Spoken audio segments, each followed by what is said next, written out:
চাচা, বাড়িঘর এত সাজানো কেন? আর হেনা কোথায়? বর্তমান চলচ্চিত্রে একটি চিন্তার ধারা ক্রমেই জনপ্রিয় হয়ে উঠেছে। কেউ যদি না থাকতেন তাহলে কেউ সুযোগ পেত না।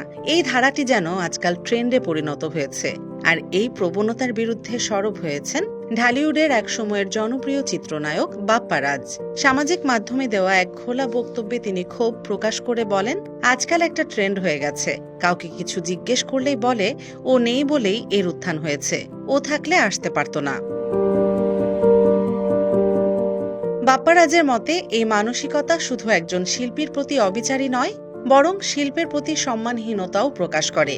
তিনি মনে করিয়ে দেন, কোনো শিল্পীর বর্তমান অবস্থাকে দোষারোপ করে নতুনদের মূল্যায়ন করা যেমন ভুল, তেমনি অতীতের গৌরবকে বাস্তবতা বিবর্জিত করে আজকের অবস্থার দায় চাপানো অনুচিত। তিনি যুক্তি দেন, অনেকে যাদের কথা বলেন তারা জীবিত অবস্থাতেই হারিয়ে যাচ্ছিলেন, তাদের সময়েই সিনেমা পিছনের দিকে যাচ্ছিল।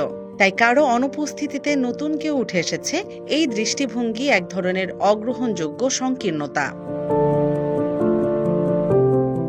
আরও গুরুত্বপূর্ণ এক বাস্তবতা তুলে ধরেছেন বাপ্পা রাজ। আমরা মানুষ জীবিত থাকতে তার প্রশংসাও করি না, সম্মান দিতেও কুণ্ঠিত হই, চলে গেলেই যত ভালোবাসা আদিক্ষেতা। এটা যেন আমাদের সাংস্কৃতিক অসুখের প্রতিচ্ছবি। শিল্পী বেঁচে থাকতে তার অবদানকে স্বীকৃতি না দিয়ে মৃত্যু পরবর্তী শ্রদ্ধা প্রদর্শন যেন লোক দেখানো আবেগেরই অংশ হয়ে দাঁড়ায়।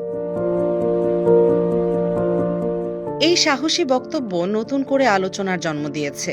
যদিও তিনি কারো নাম উল্লেখ করেননি, তবু তার বক্তব্য যে বাস্তবতার মুখোমুখি দাঁড় করিয়েছে, আমাদের তা অস্বীকার করার উপায় নেই।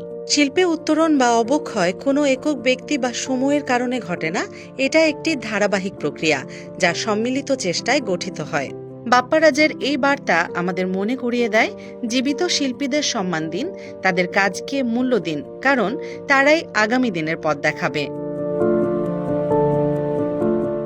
Desk report, Bangladesh guardian.